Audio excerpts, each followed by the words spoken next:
Okay, so when we picture 17th century political philosophy, let's be honest, we usually imagine these rigid, deeply patriarchal structures, right? Old men in powdered wigs lecturing us about why men are just naturally born to rule. Well, today, we're going to completely dismantle that assumption. We are diving into an explainer on one of the era's most famous thinkers, Thomas Hobbes, and a seriously fascinating, honestly kind of overlooked part of his work. So let me start by asking you a seemingly simple question. Think about a state of pure, untamed nature. We're talking way, way back, long before governments, courts, or laws were ever even a spark of an idea. In that raw, unfiltered state, who naturally holds power over a child? Now, because of our historical conditioning, we'd probably jumped straight to a male-dominated answer, right? We just assume a 17th century guy like Hobbes would instantly say, oh, obviously, the father. But check out these exact words straight from Hobbes's absolute masterpiece, Leviathan. He literally writes, "If there be no contract, the dominion is in the mother." Wait, what? No way, right? The so-called father of modern political philosophy is actually arguing that natural power belongs exclusively to women? Okay, let's dive into this. To solve this whole philosophical mystery and figure out how Hobbes arrived at such a radical conclusion, we have to establish a core framework. We need to firmly separate pure nature, humanity in its absolute biological default, from the artificial, human-made constructs of civil society. Conflating those two things, yeah, that's exactly where everyone gets it wrong. Moving on to Section 1, the myth of male superiority, or debunking the excellent sex.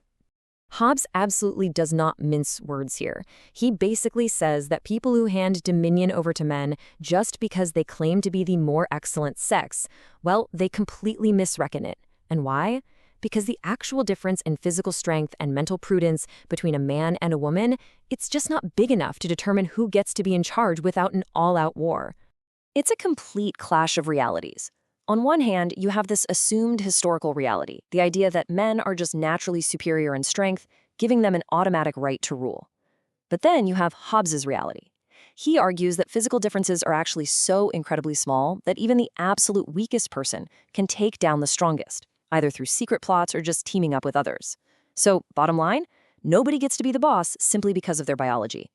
And this brings us to a crucial concept, the state of nature. When we strip humanity all the way down to this theoretical condition, before the invention of civil laws, property rights, or any kind of state authority, we realize this also means a total absence of matrimonial laws. In pure, unconstructed nature, the concept of marriage literally doesn't exist. Which takes us to Section 2, Radical Equality in Nature, the Great Equalizer. So what does this brutal state of nature actually look like for gender dynamics? Well, it means a complete absence of any inherent hierarchy. We're talking total equality in faculties of body and mind. The weakest has the strength to defeat the strongest, everybody has an equal hope of attaining their goals, and again, there is an absolute absence of matrimonial laws tying anyone down. Which leads us straight into a really fascinating logical puzzle. If men and women are truly fundamentally equal in nature, meaning no one is strong enough to just force submission without risking their own life, and there are zero state laws to enforce marriage, who actually has the right to rule the family? Let's look at Section 3, the mother's natural dominion and the logic of maternal power. Watch how flawlessly Hobbes builds this almost mathematical proof. Step 1, no matrimonial laws exist in nature. Because of this, we hit Step 2. Paternity is entirely unknown unless it's explicitly declared by the mother. She's literally the only one who knows for sure. Which brings us to the unassailable conclusion in Step 3. Dominion defaults entirely to her will. Authority, naturally, inevitably belongs to her. Now, what's really interesting here is that Hobbes doesn't just rely on abstract logic. To prove that power over children is based on contract rather than biology, he pulls up a famous historical example, the legendary Amazons. According to the accounts he references, the Amazons made contracts with men from neighboring countries purely for the sake of having children. When those kids were born, the male children were sent back, while the female children stayed with the Amazons. So, what does this actually prove? It proves that dominion remained exclusively with the mother by contract. It shows us that control in a family is not dictated by biology or gender, but by agreement. As Hobbes puts it, it cannot be known who is the father unless it be declared by the mother. The right of dominion over the child dependeth on her will. By leaning on this undeniable, hard biological fact of early human existence, Hobbes firmly places the natural origin of family power exclusively with women. This brings us to Section 4, the power of preservation, life and death. Hobbes breaks down this brutal but totally logical chain of survival. First off, a newborn infant is entirely in the absolute power of the mother.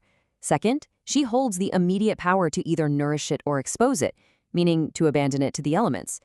Third, if she actively chooses to nourish it, that child literally owes its life to her. And fourth, which is basically the bedrock of all Hobbesian thought, the preservation of life necessitates absolute obedience. Simply put, you owe your allegiance to whoever keeps you alive. Which leads directly to his ultimate philosophy of power. Preservation of life being the end for which one man becomes subject to another. In a raw state of nature, that ultimate preserver is always the mother. Therefore, she naturally commands total, absolute obedience.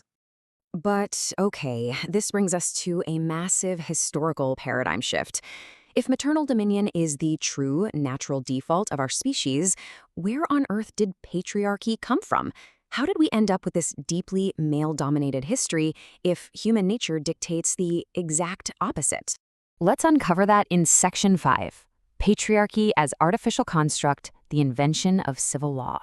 To understand how this massive flip happened, we have to look at civil law. Hobbes defines these as artificial chains and covenants, rules created by humans to escape the constant, brutal warfare of the state of nature. It's civil laws that establish sovereign power, create property rights, and invent the artificial institution of marriage.